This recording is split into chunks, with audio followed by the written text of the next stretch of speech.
So risk. What's going on out there? Here's a true or false question. 1 out of 6 women are raped or sexually assaulted in their lifetime in the United States. True or false? True or false? False. Good. I was hoping somebody did that. False. Okay. It is a trick question. It is both true and false. These statistics come from the United States Justice Department. The hard line is that 1 out of 6 women report getting raped. Unfortunately, through their studies, they figure 60% of the people never step forward, which brings it down to 1 out of 3. 1 out of 3. Here's another statistic for you. What are your chances in the next 5 years of getting in a car accident? 5 years. Well, they can do 1 year. In this year, 1 year. What's your chances of being in a car accident?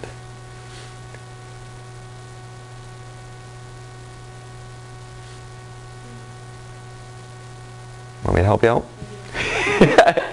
5%. Yeah. Historically, it's 5%. Probably a little higher for you ladies.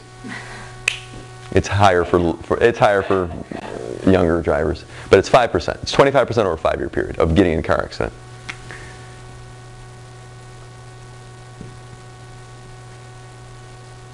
Versus 33 1/3% that you're going to get raped or sexually assaulted. What about robbed? Do you know anything about that? I do, but I'm not so concerned about that, to be honest with you. Most of the time you give them your money and they're good to go. Being robbed, you probably have about, it's closer to this.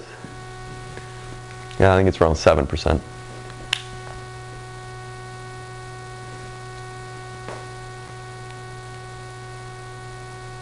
That's pretty bad.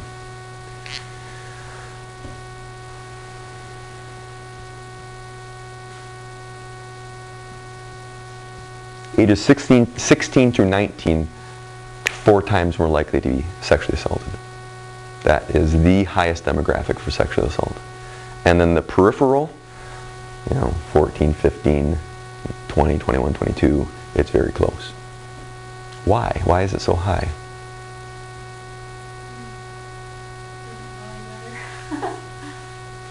Absolutely. What's that? Naive. Yes. Why else? They're more likely to be in the social areas. That's very true. But what's the key to that? Not only that you're in the social areas, because were you in the social areas when you were 10? No. Yes. You are becoming young ladies. You want to be attractive, right? You're starting to interact with guys. You want to date guys. These are the good ones, right? You're getting more social. You're getting a job your first time. You're going out away from the people that love you. And that away from the people who have your best interest at heart. They take advantage of it. They get taken advantage of. They don't know how to identify risk. They don't know how to, they think they do. They don't know how to manage the social interaction, and you get taken advantage of. That's what happens, and that's why. 73% about, you know them. It's not some masked stranger, typically. It's somebody that you know. And they don't know what no means. Now, is there ever obvious threats? Absolutely, there are obvious threats, and you need to have a good framework for that too, right? And we'll talk about obvious threats today. But you need to understand where the threats are coming from. And it's not people that you don't know typically. So how do you profile these guys? How do you know who's a bad guy and who's a good guy?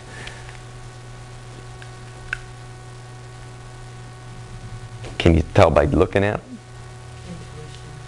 Sometimes your gut, there's a great book called The Gift of Fear. If you have not read it, I highly recommend it. It's a little bit of a dry read, but they have some good stories too. It talks about that gut response and how it gets socialized out of us. We start to go, oh, that's just rude. I'm being stupid. That's rude. Listen to your gut. when the hairs, I don't have that anymore, but when the hairs on the back of your neck go up and your stomach it tells you, hey, something's wrong. Trust me, believe it.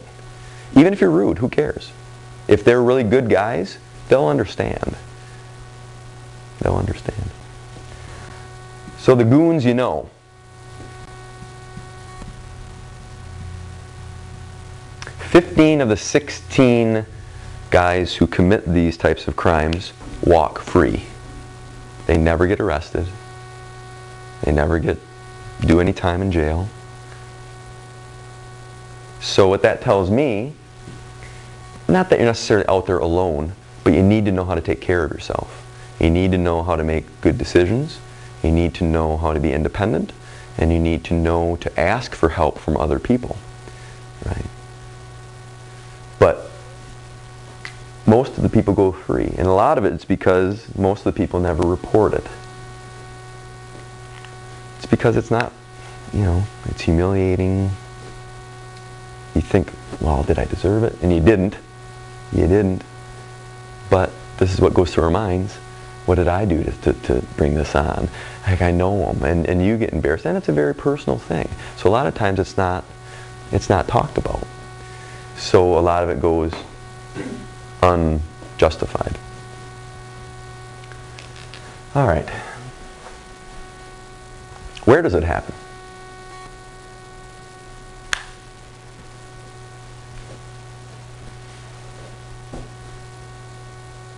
If there were crickets in here, they'd be chirping. Yeah.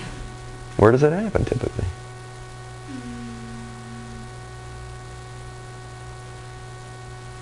Do you mean with somebody you know? I mean, it could be with somebody you don't know. Either. Where do the majority of the rapes and sexual assaults happen?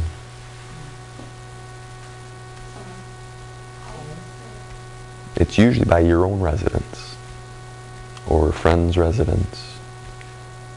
14% of the time it happens on a parking ramp.